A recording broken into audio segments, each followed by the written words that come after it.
ギョロ目のおじちゃん、聞こえるんですよ。目の前で聞こえるんですよ。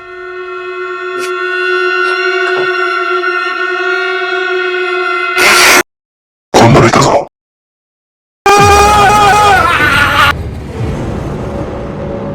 夕闇。今はもうないんですが、僕は住んでたところ、かなり入り組んだ路地裏になってまして、平屋が多くてね。で、その平屋が5番の目みたいにこう入り組んでて、その路地裏で遊ぶのがね、僕らの秘密基地みたいなもんですよね。そんなところでずっと遊んでましたよ。その中には、一軒、ちょっと体の悪い方がね、やられていた駄菓子屋さんがありまして、そこでよく買い食いしてね、お寺さんがあったんで、お寺の境内のところに腰掛けて、駄菓子なんか食いながらね、いろんな遊びをしてたんですけれども、そのね、駄菓子屋さんに行く途中にね、いつも軒先でフライパンを削ってる親父がいるんですよ。昔テフロン加工なんてなかったんで、フライパンはね、焦げつくんですよね。普通のフライパンだと。で、そのフライパンをね、一生懸命ね、焦げを落としてるんですよ。で、そのおっさん、ちょっとね、目つきがおかしかったんですよ。こういう、ちょっとギョロッとしてて。今あんま言っちゃいけないかもしれない。ギョロ目のおじちゃんって言ってたんですよ。で、おじちゃんは必ず、俺らがこうやってわーって遊びに来て駄菓子屋行こうとすると、おい、こっち来い、こっち来い。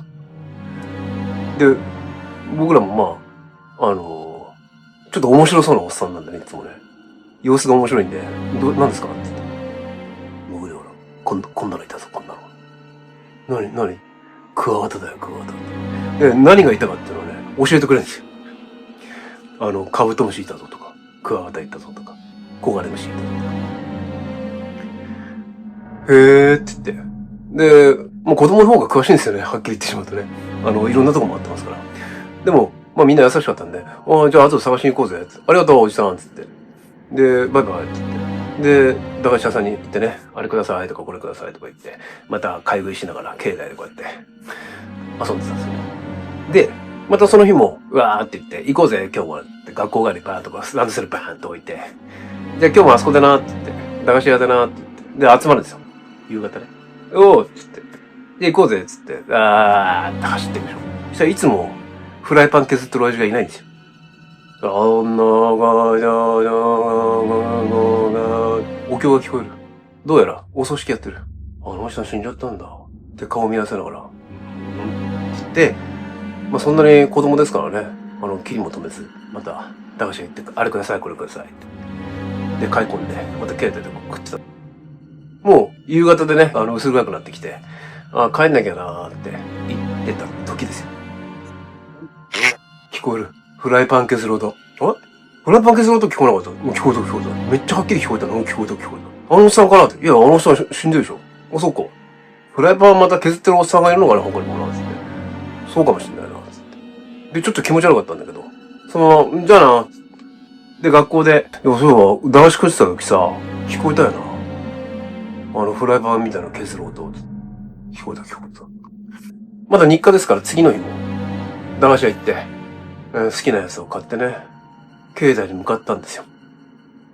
で、境内に向かう途中も、その駄菓子屋さんに行く途中にフライパン削ってたおっさんがいて、そのおっさんを通ると駄菓子屋さんがあったんですけど、境内行く時もこっちが境内だったんでね、駄菓子屋さん通ってそのおっさんがいたところを通るんですよ。で、通りかかったお家はもちろん、もう喪中、もう剥がされてね、誰もいないんですね、やっぱりね。おじさん一人で住んでたのかな。で、そうかもしれないなって話してる時に、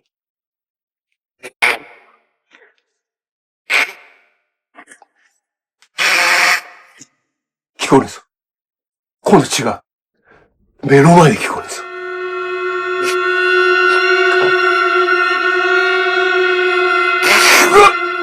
みんなも固まっちゃって。止まった音が。その瞬間、こんなのいたぞ。あーってみんな逃げて。もう駄菓子なんかほっぱらかして、うわーって逃げて。